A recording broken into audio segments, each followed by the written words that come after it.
The notification showed up on my phone on a Tuesday morning while I was standing in my kitchen, still in my bathrobe, waiting for the coffee to finish brewing. A LinkedIn message from my ex-husband. I almost dropped my mug. We hadn't spoken in 14 months.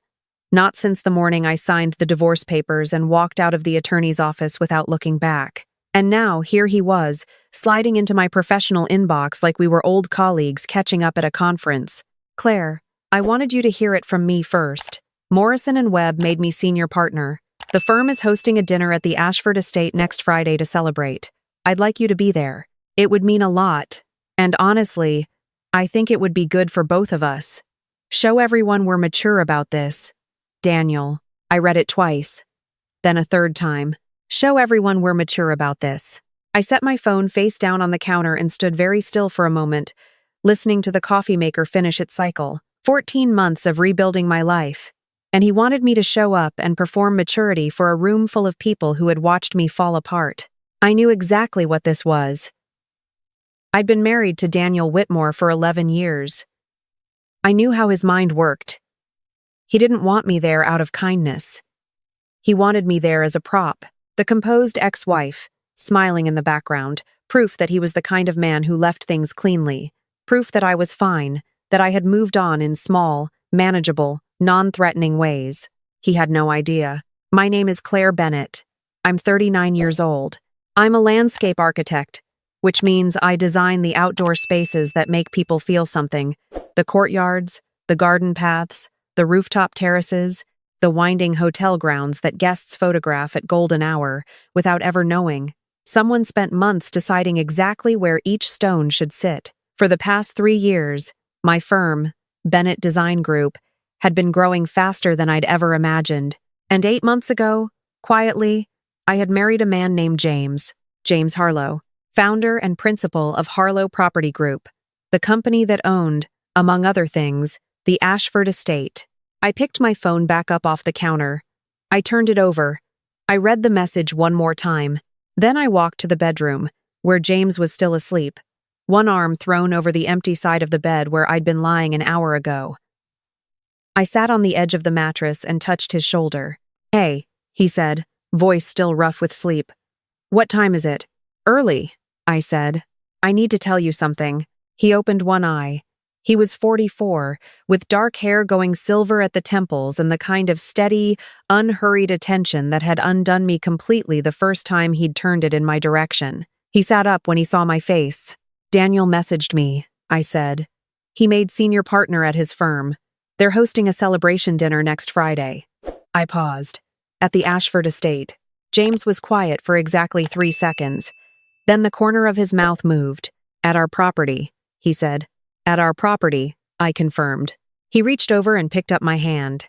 Turned it over, looking at the simple gold band on my finger, the one we'd chosen together at a small jeweler in Savannah 6 months ago, 2 weeks before our private ceremony with 12 guests and no photographers. "Does he know you designed the outdoor spaces there?" "No," I said. "The renovation wrapped 4 months before I met him. He's never connected my firm's name to that project. I kept Bennett Design Group separate from my personal life during the marriage. He barely knew what I did for work, honestly." James made a low sound. Not quite a laugh. More like the sound of someone watching a very satisfying door swing shut.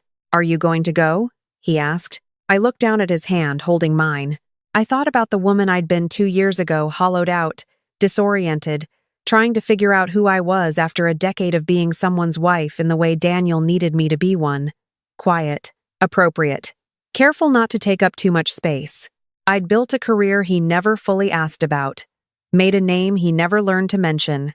When he left for his paralegal, 26 years old, the kind of effortlessly young that I think he'd decided he deserved, I had grief so tangled up with relief that I couldn't separate them for months. "I think I want to," I said. "Not to make a scene, not to hurt anyone." I paused, feeling for the truth of it.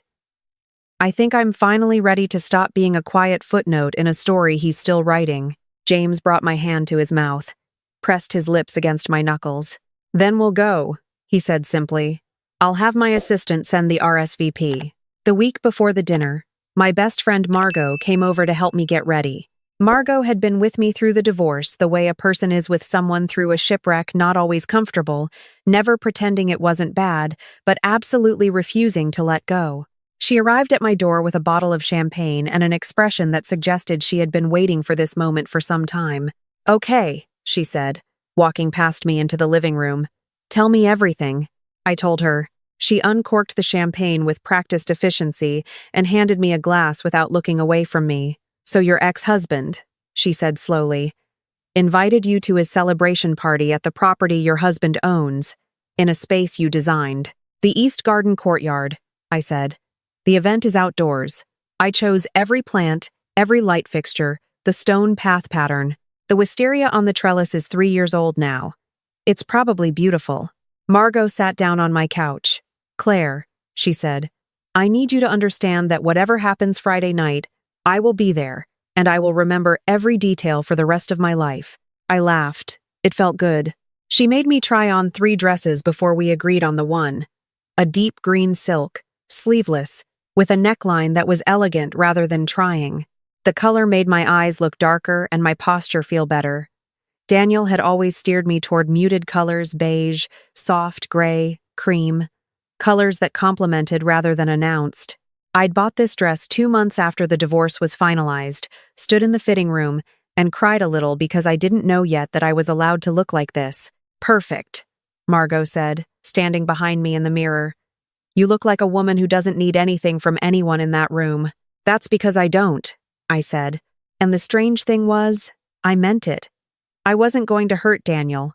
I wasn't going to humiliate his firm or embarrass the woman he was apparently building a life with. I was going to walk into a space I had created and stand next to the man I had chosen and finally stop pretending that my life was something I was still assembling from the wreckage. I was going to let myself be seen. James picked me up at 7.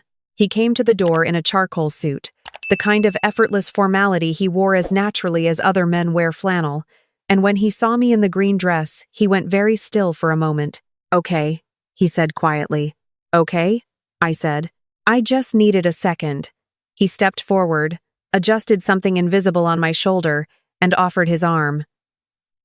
"Let's go." The Ashford estate looked like something out of a dream in the early evening light. It always did in spring. The property sat on 11 acres outside the city, and the renovation 3 years ago had turned it from a crumbling private venue into something genuinely breathtaking. The new owners, James's firm, had kept the original stone architecture and asked me to redesign everything outside. I had spent 6 months on those grounds. I knew every grade change in the lawn, every drainage solution hidden under the flagstone paths, every species of plant chosen for how it would look in 10 years, rather than just at opening. The event was in the East Courtyard, exactly as I'd expected. White lights strung through the wisteria, candles on round tables. The smell of jasmine I'd insisted on planting along the south wall, which everyone had pushed back on until the first summer when every guest asked about it. We walked in through the main gate, and the estate manager, a young woman named Priya who I'd worked with during the renovation, recognized James immediately. Her face changed when she saw me beside him. "Mr. Harlow," she said. Then, "Miss Bennett, I didn't know you'd be." She caught herself, smiled. "Welcome. It's wonderful to see you both." James gave her a quiet nod and guided me through the gate with his hand at the small of my back. I felt the warmth of it settle something in my chest. The courtyard was full. I recognized many of the faces, partners, and associates from Daniel's firm. Their spouses, a few clients I'd met at holiday parties during the marriage, the familiar social architecture of a world I'd once tried so hard to belong to. And there was Margot, already seated at a table near the wisteria trellis, raising her champagne glass 2 inches in a silent salute the moment she spotted us. I found Daniel before he found me. He was standing near the bar with a group of partners, laughing at something, slightly flushed, wearing the confident ease of a man at the peak of what he'd worked toward. He looked good. I noticed that without feeling anything particular about it.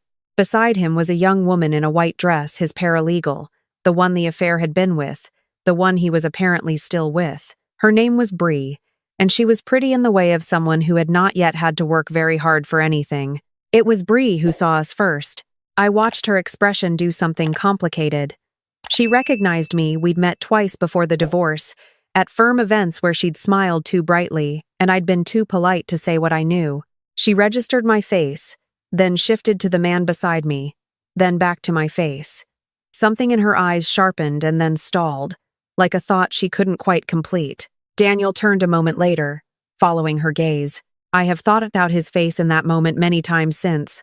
There was joy there, first the remnant of whatever joke had just been told, still fading, then recognition, then calculation, then a very specific color drain that started at his jaw and moved upward.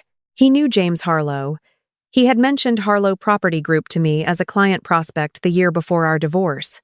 He had never made the introduction, partly because he'd never thought to ask me to use my professional connections for his sake, partly because he hadn't thought I had any worth using. He crossed the courtyard toward us. To his credit, he came directly, without pretending he hadn't seen us. "Claire," he said. And then, "James, I didn't know I wasn't aware you two knew each other?" James said. Pleasantly. The word hung there for just a beat too long. "We're married," I said. My voice came out steadier than I expected. Not cold, just clear. "About 8 months now. We kept it private." The silence that settled around the three of us was brief but complete.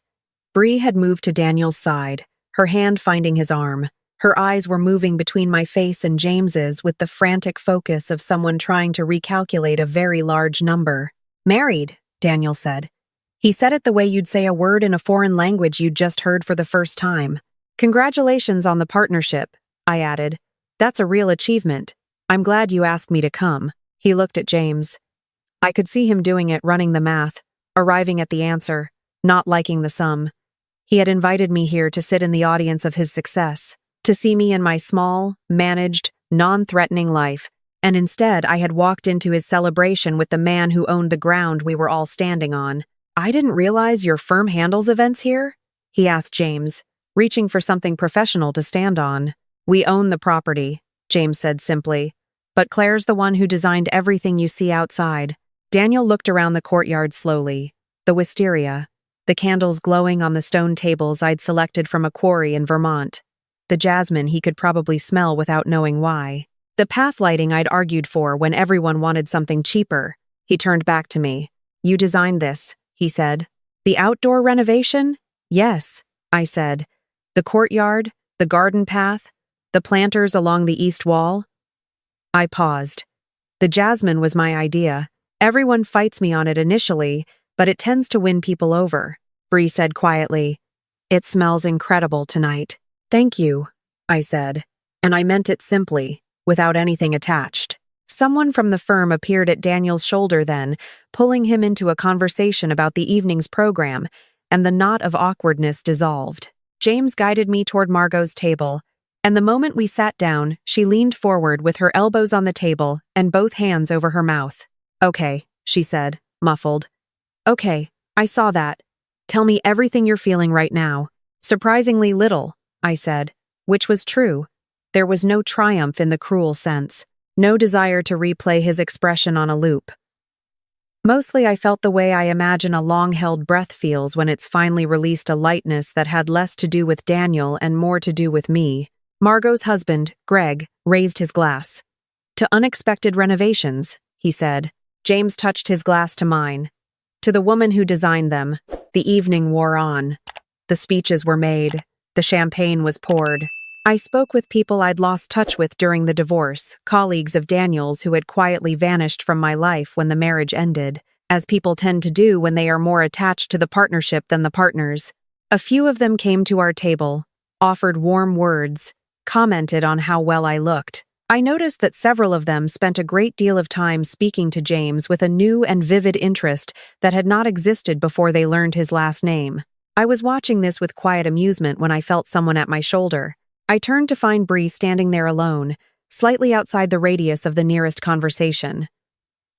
She had the look of someone who had gathered their courage to come and wasn't sure now that they'd arrived. "Could I talk to you for a minute?" she asked. "Just not about anything dramatic. She stopped. I wanted to say something. I looked at her. 26 years old, nervous, wearing a dress that was trying to belong somewhere it wasn't sure of. I thought about myself at that age, wearing colors Daniel preferred, making myself smaller to fit the shape of a life I thought was the right one. Of course, I said. We walked a few feet away, to the edge of the courtyard near the low stone wall I'd designed to frame the garden view beyond. She stood with her arms crossed lightly over her middle, looking out at the grounds. I know what I did, she said. I know how it happened and I know that it was wrong, and I'm not asking for you to forgive it. She exhaled. I wanted to say that she searched for the word, you seem whole. And I don't mean that in an awful way. I mean it in a way that I think about sometimes. I was quiet for a moment. Below the wall, the garden James and I had walked through on a cold November afternoon 6 months ago was lit in soft amber, the ornamental grasses catching the light. I wasn't whole for a while, I said honestly. I was a mess for longer than I want to admit. And then I started building things again. Which is what I do literally. I design spaces, and somewhere in the middle of that, I realized I'd been building myself too. On my own terms, I looked at her. You'll have to do the same thing. Everyone does. The question is whether you wait for someone to tell you it's time or whether you start now. She absorbed this. Her jaw worked slightly. He doesn't really see me, she said, very quietly. The way he talks about the future, it's always what he wants. What the partnership means for his career. I thought. She pressed her lips together. I thought I was what he chose because I was what he really wanted. You were what was available, I said, not unkindly. That's not the same thing. I was what was available once too. I touched the top of the low wall, the rough stone cool under my fingers. Figure out what you want. Build toward that, not toward him. She looked at me for a long moment. Something settled behind her eyes, not resolution, not yet, but the beginning of a question she hadn't been asking. Daniel appeared at the edge of the path then, looking for her, and she turned. She gave me a small nod before she went. I stayed at the wall a moment longer, listening to the night and the distant sound of conversation and the faint music that had started somewhere inside. James found me there. He came and stood beside me, close enough that our arms touched, and looked out at the same garden. Margot says you were out here having a meaningful conversation, he said. Margot watches too closely. It's her gift. He was quiet a moment. You okay? Better than okay, I said. I turned to look at his profile, the steadiness of him, the way he always seemed to have more patience than any situation required. I need to tell you something. Okay, when you first told me about the Ashford estate, about the event space plans, I told you that I'd worked on a property like it once, and I knew what made outdoor spaces like this work. I paused. I think I knew even then that this was going to happen someday, that Daniel would land something that brought him here. And I think I wanted a moment. I think I planned for one, even if I didn't admit it to myself. James was quiet. Is that terrible? I asked. He thought about it seriously, which was one of the things I loved about him. He never dismissed a question just because it was uncomfortable. I think wanting to be seen is different from wanting to hurt someone, he said finally. You didn't do anything tonight except show up and be yourself. That's not revenge. That's just presence. He looked at me.